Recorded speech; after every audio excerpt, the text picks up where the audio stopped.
Well, hi, everybody. I am alone today because Abby has another engagement and cannot be on the call. So it's going to be me on Facebook. And today we're going to talk about insanity.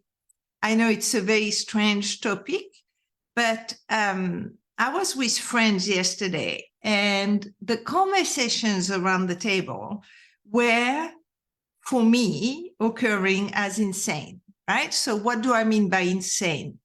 The definition of insanity, as you all know, is doing the same thing over and over again, expecting a different result. If you look at the history of humankind, we have done the same thing over and over again, always expecting a different result. Somebody gets offended or somebody has want something they don't have. You get into a conflict, a war.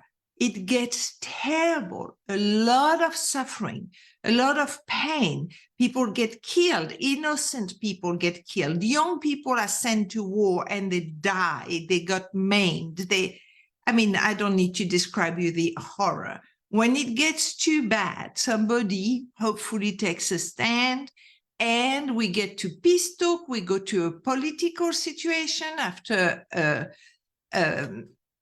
war, a military solution doesn't work, we go to the political solution. So politics move in, we have talk, we try to find a way to make peace, we do some compromise that don't work, some people don't get heard, some people get offended, but we stop the suffering. We have a few years, but the people that got a difficult deal or somebody else wants something, and then we go back into the same pattern. We give some money also. There is a financial solution, right? And if you look at our history as human beings, we have been doing that over and over and over again. And the definition of insanity is to think that by doing the same thing, we're going to have a different result. Do you think it is time to get out of that insane culture of violence and domination and diplomacy and politics and economy and military and try something else? The solution is neither economical, no political, no military, no technological. The solution to the suffering of humankind is spiritual. And what I mean by that, I obviously don't mean religious, I mean spiritual. The spiritual is to be clear about the very nature of what it is to be a human being.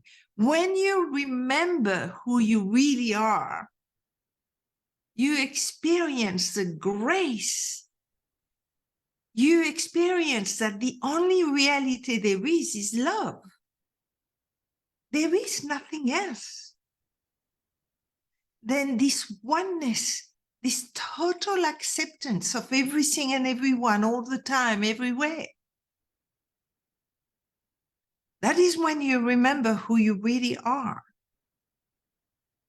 When you know that money and laws and borders and judging someone on the color of their skin and on their religion and on their belief and their opinions and their evaluations and their pain, all that are human constructs.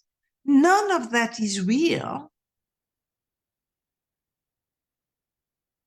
You cannot walk in the United States and then cross a line and you're in Canada and think that is real. A line doesn't determine the nationality of someone other than by agreement. You cannot judge someone based on the color of their skin, not even on their belief. So to remember who you really are and to get aware of the very nature of what it is to be human, you have to be willing to give up your belief. They're yours. There is no other source for your belief other than your own mind and what your mind takes on from the outside world. Do not engage in conversation, taking sides, taking a position.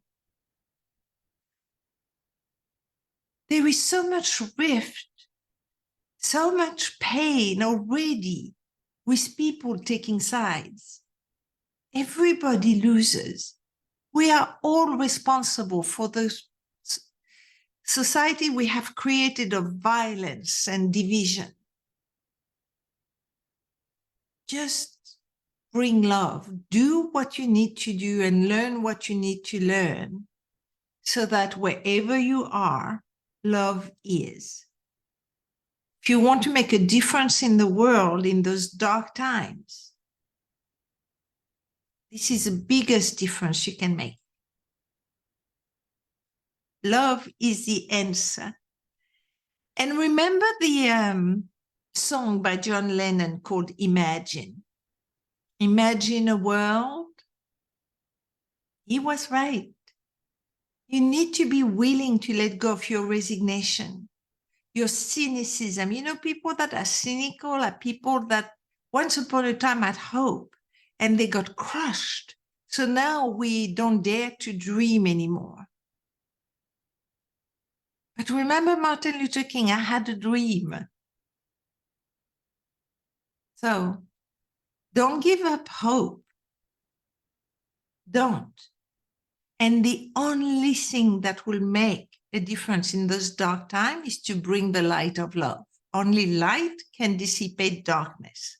Thank you for listening to me. Abby is not here. I'm not even going to look at the comment or if you have any question because I can't do two things at once. But just know that my love is with you. I hold you all in my space and I thank you for listening to me. Much love. Bye.